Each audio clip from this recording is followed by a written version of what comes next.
Hi guys, my name is Mika and I'm a writer. I just finished putting together my first children's book and I love the end result so much. Throughout the process, I spent a lot of time researching and compiling information as to what to do next in order to make sure that I made the best decisions. So today I'm going to share each step that I took with you in order, as well as a few things that I wish I had known beforehand. Hopefully this video provides you with great information, clear action steps to take, and will save you time and give you knowledge and insight into the process. Each step is a process within itself, so let's get started.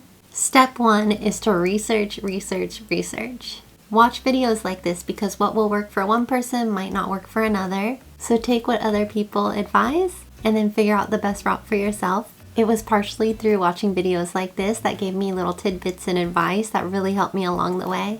Number 2 is to write your story. I actually wrote mine in 2015 and dug it out. Write about something you know well or are inspired by. We all have our individual life experiences and something special that we can each teach one another. So if you figure out what your specialty is or what you have a lot of knowledge about, that could be a great starting point to figure out what you want to write about. I was really inspired when I wrote my story, so it took me 3 straight days. I just knew what I wanted to say and then I couldn't stop writing.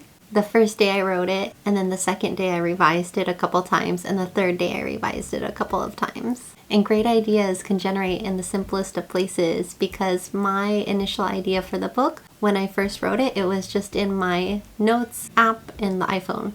So my children's book is a book on water safety, and when I was in my mid-20s, I was surfing in Bali with some friends, and it was a big day. Like, it was a double overhead day. Probably the waves were about 13 feet, and 13-foot waves have a lot of power.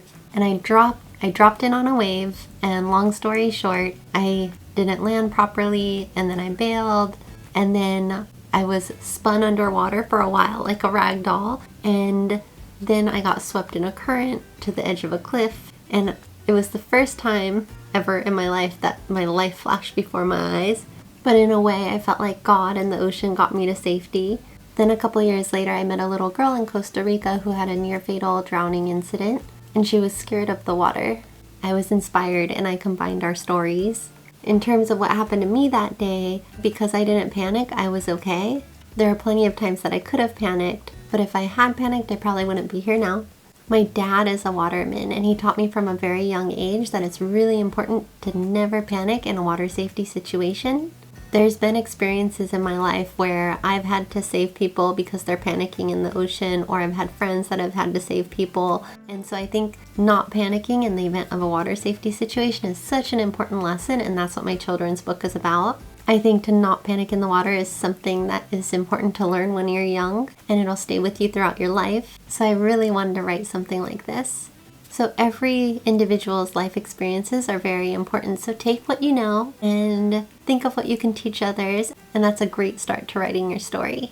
Number 3 is to make your own edits. So after you've written your story, try to the best of your ability to edit out and correct your story. Check the grammar and the rhythm, and then make as many edits as you can. I know that I had poured over it before when I first wrote my story in 2015, but then recently, after I had pulled it out, I made 3 minor edits, and they were small but important. Number 4 is to hand your story out to a few trusted friends and family members, like beta readers, to read your story and provide you with some feedback. Number 5 is to take beta reader input and make some revisions if there are any. And keep in mind that people are going to give you suggestions and do what feels right for you, because other people might have different opinions or different life experiences. So keep your integrity and then authenticity. And if there's a message that you feel that is really right to give the world that message, and take people's opinions into account, but at the end of the day, go with your gut and what you feel is right for your story. Okay, step number 6 is to decide on the final version of your story. You can always edit your story later, especially like on the KDP platform, but you probably want to avoid that. So by then, once you have your final version, you'll be ready to copyright. So step number 7 is to copyright your text. So it cost me $65 to copyright the text of my story. And I also learned while I was on the copyright website that if you have a series, that you can copyright all the text at once. So something to keep in mind. So some people wait to copyright until the very end of the process. But because this book was close to my heart, I thought it was worth the extra security before I go handing it out to people that I don't know that well. There's technically a copyright law that says as soon as a creator creates something, it's copyrighted under their name automatically. But if you go through the process of fully copyrighting it, then you have registered proof and it's an extra layer of protection.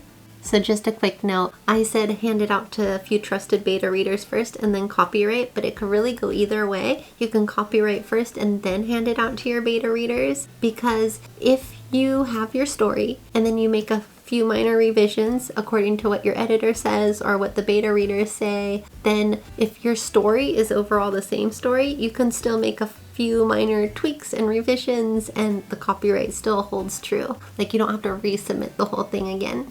So number 8 is to hire an editor. And again, you could do this before the copyright, but I chose to do it afterwards. I figured just copyright it, get it out of the way, and then I hired an editor to look over my story. I think because it was my first time publishing, I proceeded with extra caution, but I think I'd still do this every single time. Because again, you don't have to redo your copyright. If it's just minor tweaks, you can just keep your copyright as it is. Okay, number 9 is to research the type of illustrations that you want, the preferred size of your book, and the format of your book, meaning like ebook, hardcover, softcover. Also, which platforms that you want it on. I chose KDP and Ingram Spark. This step entailed field trips to the local library and the bookstores, and it was actually a lot of fun. I knew that I wanted print books, and so I wanted to feel what they felt like. I wanted to see them in person, the shininess of the paper, how matte covers look like, and then I wanted to see, does an 8x10 work better or a 6x9? What works the best for my story? And I feel like the size is actually really important and it gives a different feel. And so there will be 1 or 2 sizes that match the best for your story. So it's nice if you're going to do a print book, if you can go and actually like feel different books and flip through them and figure out your size and also illustration style. When I was deciding the size of the children's book, I thought it would take me about 20 minutes to decide, but it actually took me 2 or 3 hours. When you start looking into it, you realize it's kind of a big commitment. And so I ended up choosing 8x10, but it did take me, several hours of looking through print books to decide. And step number 10 is to start your storyboard. So your storyboard acts as a visual aid to help you split your story up over the course of 32 pages, which 32 pages is the average size of a children's book. So using a storyboard, you can put different scenes and then also your font, and then you can figure out exactly how to split it up over the course of the book so that each scene flows with the next. This is really important, and I spent about 2 weeks on it. Step number 11 is to create detailed scenes. So in the end, actually, I'm really happy that I made the storyboard, and I would do that next time, but I ended up scrapping it by the time I hired my illustrator. And what I gave her instead were detailed scenes. So I suggest with your storyboard that you also create detailed scenes that are text only. If you trust your illustrator and their imagination and their skills, then I think taking the most important elements of a scene, writing it out for them so that they make sure to include it, and then giving them creative freedom to come up with their own perspective based on that scene, you might come out with illustrations that are totally amazing and better than you could have imagined on your own. I think creative freedom is very important if you have the right illustrator to bring your story to life. And number 12 is to prepare your contract agreement between you and your illustrator. I created a work for hire contract because I thought it was the easiest and cleanest route to go for me. And then number 13 is to find your illustrator. This entails researching illustrators and then reaching out to them. Some resources are Fiverr and Upwork, and then you could even go on Google and type in children's book illustrator, and a bunch of societies and clubs of illustrators will come up. And you can look through different portfolios and then reach out to illustrators that you might be interested in. I personally looked through Fiverr for a little bit, and then I went and created a job posting on Upwork and then put what my children's book was about, the size, which was 8 by 10, the format that I wanted to create it in, which is ebook, softcover, and hardcover, and then the places that I wanted to upload them to, which is KDP and Ingram Spark, and gave those details, and then that it was a work for hire contract, and that we would promote the illustrator by putting their name throughout the book, and then definitely that they could use the artwork and any pages in the book for their portfolio and personal brand. And after I did that, I sat back and I waited for a little bit, and after about a week I had almost 40 applicants. And number 14 is to build a website or a landing page for your authorship or your books if you haven't done so already. And I did this while I was waiting for applicants to come in. I've also been advised that it's best to have a weekly blog on your website because it'll help you promote your book. You maybe could help somebody with your articles. If you write something that's helpful to at least one other person, it'll help you keep contacts or create new contacts, and it'll also help your website stay relevant. So that's what I'm doing. Number 15 is to choose your illustrator. In my case, I reviewed all the job postings and then narrowed it down. This took me about a week. If the applicants took time to apply and send me their drawings, I thought that I would carefully look through them. I found this really enjoyable, seeing everybody's creativity. As I narrowed it down, if there were applicants that weren't quite what I was looking for, I would message them a quick thank you and then archive the message. So then I was minimizing the amount of messages that I had. At one point, I narrowed it down to 18 applicants and then chose my top 5 from there, and then narrowed it even further down to my top 2.